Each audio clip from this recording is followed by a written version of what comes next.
Hello and welcome to the Night Watch Special Edition. I would like to share some thoughts and perspective regarding the murder, the first-degree murder of George Floyd by inmate and former officer Chauvin, whose name I'm hopefully mispronouncing, as he deserves absolutely no respect ever again and never has, in my opinion. So I'm concerned that there even is a bail. The $500,000 bail that inmate Chauvin was granted, I sure hope he doesn't make bail. I sure hope there's no bail bondsman or finance company out there that would facilitate that process in any way. But the judge who granted bail, I'm sure the prosecutor, I hope and pray the prosecutor, attempted remand with no bail. If bail was agreeable to both parties, prosecutor as well as inmate Chauvin's attorney, that is unacceptable. There should not have been bail. My concern is, what if he makes bail? That should not happen. It should not be possible. It should be remand with no bail. That's one concern I want to mention. It's also a major concern that the charge is third-degree murder. Third-degree murder carries a sentence of up to 25 years. And apparently, from what I've been able to research, there's no mandated minimum time. And the way it reads is third-degree murder carries a consequence of up to 25 years in prison and or a fine of up to $40,000. Now, that's quite ridiculous to think that someone that's convicted of third-degree murder in the state of Minnesota could essentially end up with no jail time and a fine of up to $40,000. Up to meaning it could be $5,000 or $10,000 or $20,000. And the fact that it could be up to 25 years, meaning it could be 1 or 2 years, for example, up to, and also that it could be or a fine of up to $40,000 means someone could essentially be convicted of third-degree murder and have a fine but no prison. Now that outcome would be completely disastrous, unacceptable, and cannot happen.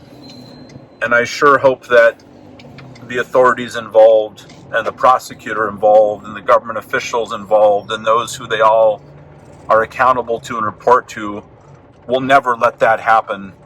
But I'm just shocked and appalled that that is the charge, and I hope the charge will be revised. I don't know if there was a reason that it started with third-degree murder, and it will hopefully be revised and escalated by design based on the evolution of the case through appropriate, proper channels. I'm hoping that inmate Chauvin doesn't have skeletons in the closet or dirt on others, which is somehow giving him more favorable treatment, because third-degree murder charge versus first or second was certainly a very huge gift that he did not deserve.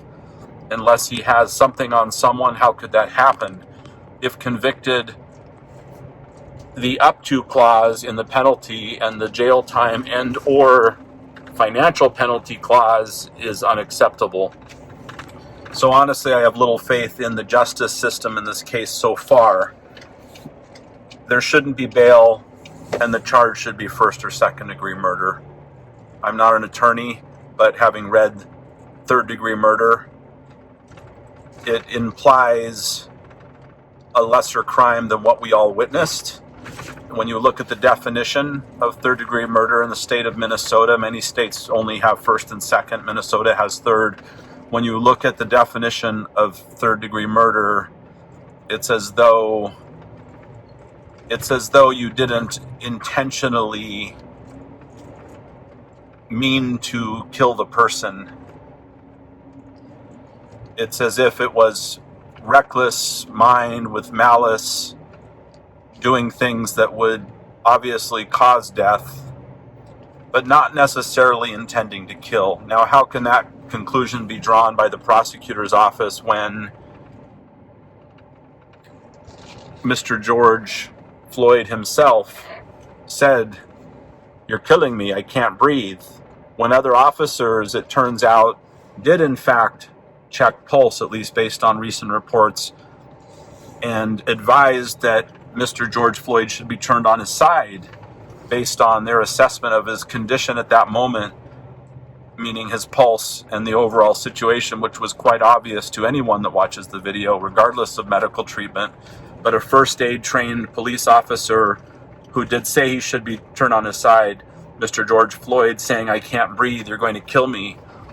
The firefighter, who would be highly trained in first aid, also making similar requests and demands. How could that not have been intentional murder? 9 minutes on the neck with a man restrained in handcuffs, begging for his life, pleading. I'll leave out the details because they're quite... It's just unacceptable, and it's disrespectful, I think, to even mention the physical details that we all witnessed on the video, which were clear signs of imminent death, and death by design, and death by the design of inmate Chauvin. Now, one other thing that I must say is inmate Chauvin certainly deserves to be in general population, not in seclusion, not in a private cell, but in my opinion, he should be mixed with what they call gen pop, general population. Should not be in a special area. Now, I assume until there's a conviction, which there better be a conviction, and I assume until there's a conviction, that won't happen, but upon conviction, or whenever it's legally appropriate, which hopefully is prior to, however that plays out in Minnesota, I don't know, but there should be no special consideration, general populations, where inmate Chauvin deserves. Just wanted to share those brief thoughts with you. I appreciate your time in joining this episode. I know we're all so disgusted. There's protests around America. I don't think they'll stop anytime soon. I think the third-degree murder charge was a horrible injustice. I believe the bail was a horrible injustice. And the fact that the other officers and former officers who were complicit have not yet been arrested and charged is a huge injustice. And I think protests probably won't stop anytime soon until there's justice. And I sure hope and pray that soon there will be justice for Mr. George Floyd, his family, his loved one, his community. And all Americans deserve better. This is just absolutely insane and ridiculous. Thank you for joining this episode of The Night Watch.